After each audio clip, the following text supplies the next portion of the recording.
previously.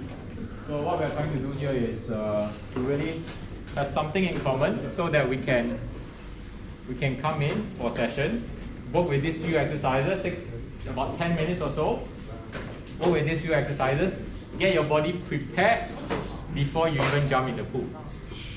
Right? So whatever we are doing today, we'll try things out a little.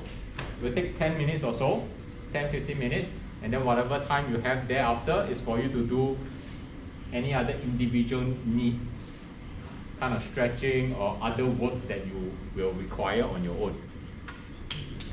So let me just explain a little what my process is for this. So what we have is, before we come for a session, we want to work with some range of motion for those joints that we have been working that will be useful for your sport. So here, we're looking at your shoulders. Of course, your shoulders include that rotator cuff, which is a bone, but there are muscles around. So what you want to work is give it that range. And then again, of course, we also have the hips working. So we want to work a bit of the hips in terms of range of motion.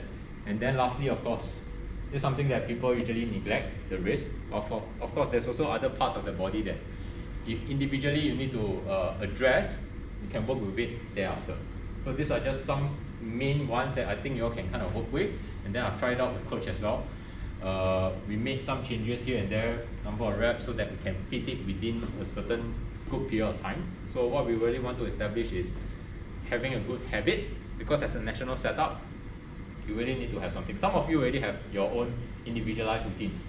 Perfect, nice. Continue to work with that. But this really is pretty much for the younger ones, for you to gain and build a habit so that we can get better before you actually go for your training session. Good. Then after that's done, after we work through range of motion stuff, we want to work with some muscle activation. We also want to have a bit of joint mobilization. That means you want to open up the joints a little.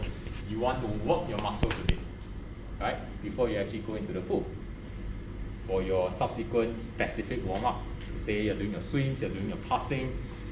Because by doing your muscle activation, by doing your joint mobilization, you'll get better range, your muscles will be worked already, and then that's going to reduce the risk that you probably have in terms of that injury. Good? Do you have any questions so far? I haven't started, so just to give you a background of why we are doing this as well. There's always a sequence why we are doing this. That's why if you can, as much as possible, focus, work within the sequence as much as possible.